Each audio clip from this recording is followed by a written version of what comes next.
स्वागत है आप सभी का अष्टावक्र गीता की इस अनुक्रमित श्रृंखला में। आज हम अध्याय 15 के श्लोक 1 से 4 का अध्ययन करेंगे। पहले श्लोक का भाव है, जिस व्यक्ति की बुद्धि निर्मल और सत्य को ग्रहण करने योग्य है, वह थोड़े से उपदेश से भी कृतार्थ हो जाता है।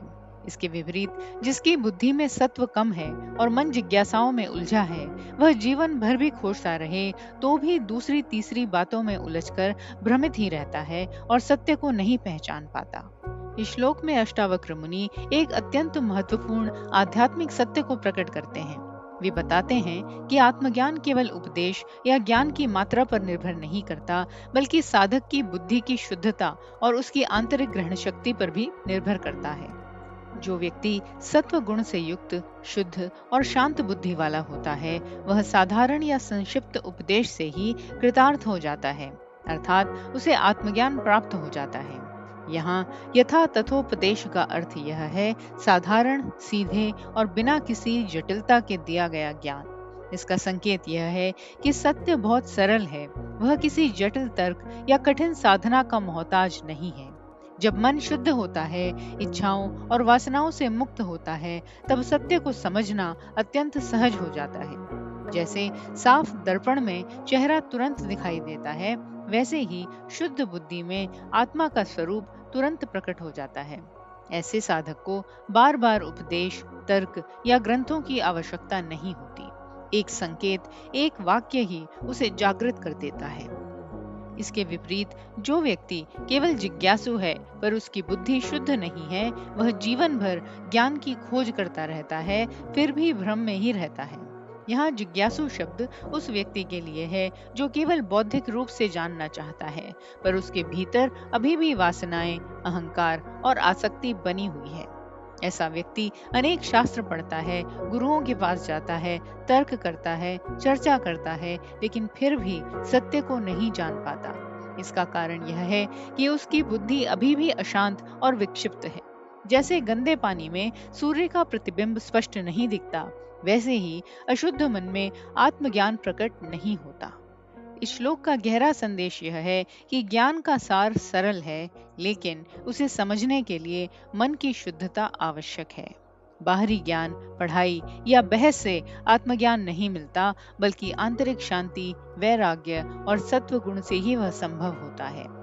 अष्टावक्र यहाँ साधक को यह संकेत करते हैं कि यदि वह वास्तव में मुक्ति चाहता है, तो उसे ज्ञान के पीछे भागने की बजाय अपने मन को शुद्ध करने पर भी ध्यान देना चाहिए। जब मन शांत और निर्मल हो जाए, तब सत्य अपने आप प्रकट हो जाता है।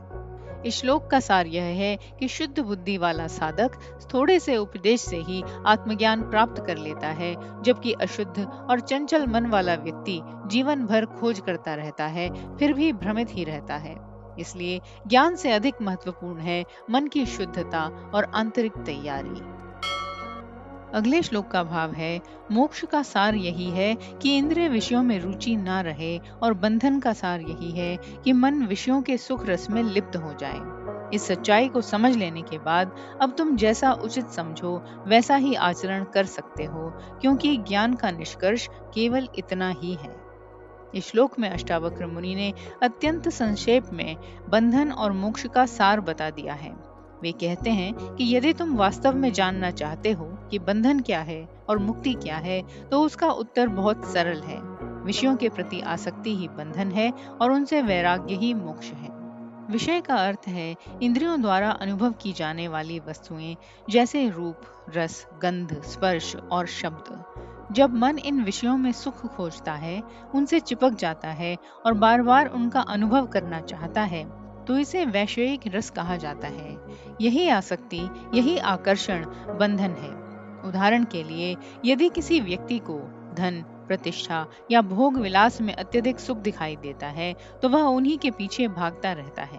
उसे लगता है कि इन्हें पाने से ही वह पूर्ण हो जाएगा, लेकिन वास्तव में यह दौड़ कभी समाप्त नहीं होती। एक इच्छा पूरी होती है तो दूसरी उत्पन्न हो जाती है। इस प्रकार मन लगातार बंधा रहता है। यही बंधन है, बाहरी वस्तुओं में सुख की खोज। दूसरी ओर विषयों के प्रति वैराग्य का वास्तविक अर्थ है कि व्यक्ति उनके प्रति अंदर से निर्लिप्त हो जाए। वह उनका प्रयोग तो करे, लेकिन उनसे बंधे नहीं। जब साधक को यह समझ आ जाता है कि बाहरी विषयों में स्थायी सुख नहीं है, तब उसके भीतर स्वाभाविक रूप से वैराग्य उत्पन्न होता है। वह जान जाता है कि असली शांति और आनंद उसके भीतर ही है। यही अवस्था मोक्ष है, जहाँ मन किसी बाहरी वस्तु पर निर्भर नहीं रहता। फिर अष्टावक्र कहते हैं कि तुम जैसा चाहो वैसा करो। अष्टावक्र यहाँ साधक को पूर्ण स्वतंत्रता देते हैं। वे कोई आदेश या नियम नहीं थोपते, बल्कि केवल सत्य को सामने रख देते हैं। यहाँ एक गहरा संदेश छिपा है। आध्यात्मिक मार्ग में कोई बाध्यता नहीं है। गुरु केवल मार्ग दिखा सकता है, लेकिन चलना साधक को ही है। यदि वह विषयों में सुख ढूंढना चाहता है तो वह स्वतंत्र है, और यदि वह वैराग्य अपनाकर मोक्ष की ओर बढ़ना चाहता है तो भी वह स्वतंत्र है। इस श्लोक का सार यह है कि बंधन और मुक्ति बाहर नहीं, हमारे मन की स्थिति में ही है। यदि मन विषयों में आसक्त है तो वही संसार बंधन बन जाता है, और यदि मन उनसे विरक्त है तो वही संसार मुक्ति का साधन बन जाता है। अतः अष्टावक्र गीता का यह श्लोक हमें सिखाता है कि आसक्ति ही बंधन है और वैराग्य ही मोक्ष। यह समझ ही सच्चा ज्ञान है।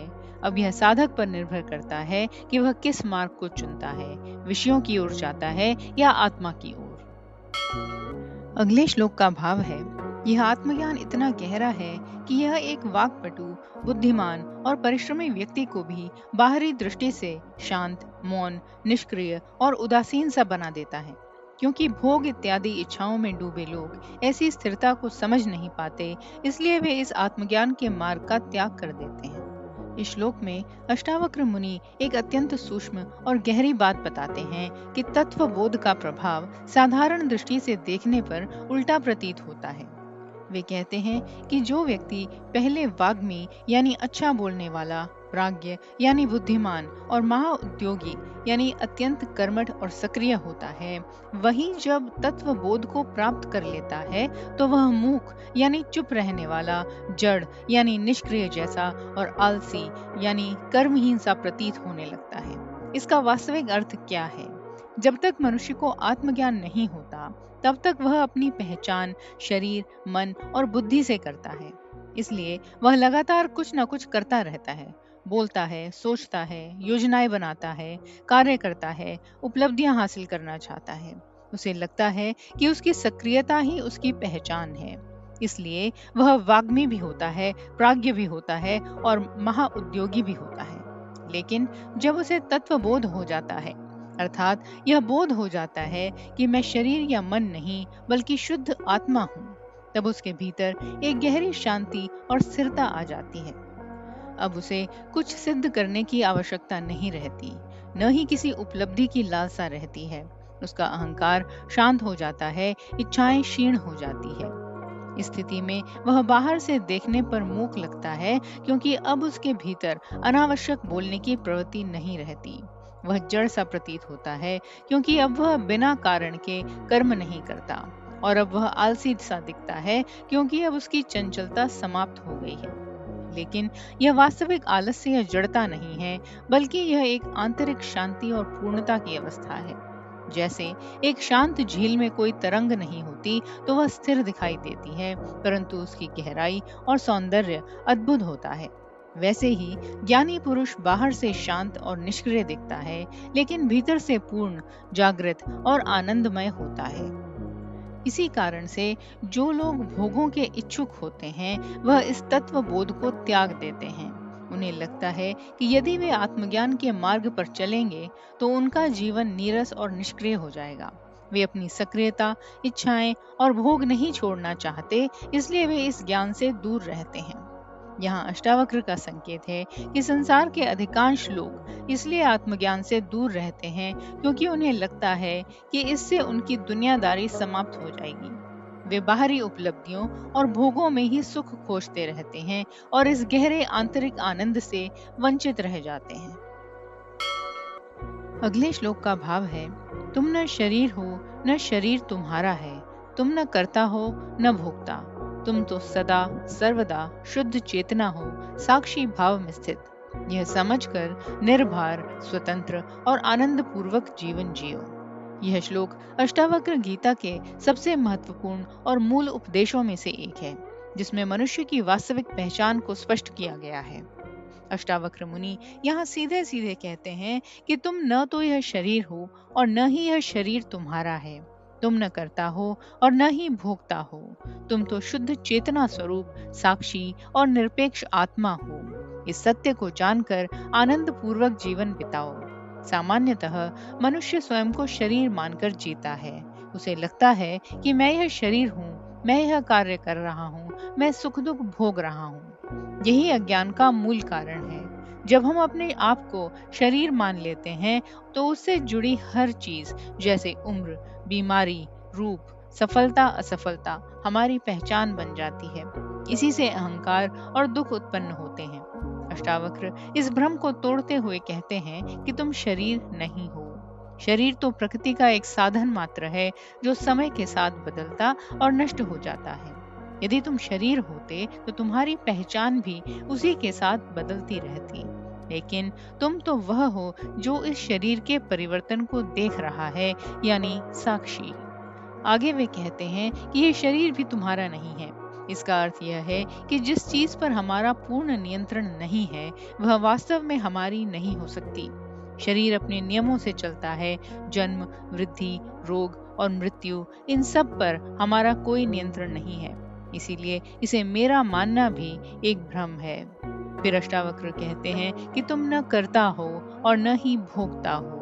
वास्तव में सारे कर्म प्रकृति के गुणों द्वारा होते हैं, लेकिन अहंकार के कारण मनुष्य सोचता है कि मैं कर रहा हूँ। इसी प्रकार सुख दुख का अनुभव भी मन और इंद्रियों के स्तर पर होता है, लेकिन आत्मा केवल उसे देखती है, उसमें लिप्त नहीं होती।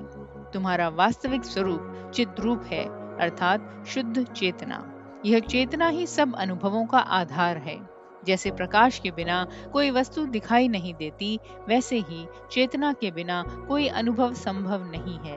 तुम वही चेतना हो जो सदा एक समान रहती है, न उसमें कोई विकार आता है न परिवर्तन। अष्टावक्र आगे कहते हैं कि तुम सदा साक्षी हो, अर्थात देखने वाले, जानने वाले। साक्षी केवल देखता है, लेकिन किसी भी घटना में उलझता नहीं। जैसे आकाश में बादल आते जाते रहते हैं, लेकिन आकाश उनसे प्रभावित नहीं होता, वैसे ही आत्मा सुख दुख, लाभ हानि, जीवन मृत्यु के अनुभवों को देखती है, पर उनसे प्रभावित नहीं होती। अंत में वे कहते हैं कि तुम निरपेक्ष हो, अर्थात किसी पर निर्भर नहीं हो। तुम्हारा आनंद किसी बाहरी वस्तु या परिस्थिति पर निर्भर नहीं है। इसलिए इस सत्य को जानकर आनंद पूर्वक जीवन जियो। इस श्लोक का सार यह है कि मनुष्य का वास्तविक स्वरूप शरीर, मन या कर्म नहीं, बल्कि शुद्ध चेतना, साक्षी और स्वतंत्र आत्मा है। जब यह ज्ञान स्थिर हो जाता है, तब व्यक्ति सभी बंधनों से मुक्त होकर स्वाभाविक आनंद और शांति में जीने लगता है। आप देख रहे हैं सुनो और सुनते ही रहो। हमारा चैनल प्राचीन ग्रंथों की गहन शिक्षाओं को सरल भाषा में आप तक पहुंचाने का एक प्रयास है। हमारे उत्साहवर्धन के लिए लाइक, शेयर, कमेंट और सब्सक्राइब जरूर करें। यदि आप इस मिशन में सहभागी बनना चाहते हैं तो चैनल ज्वाइन करें और इस यात्रा में हमारे साथ चलें।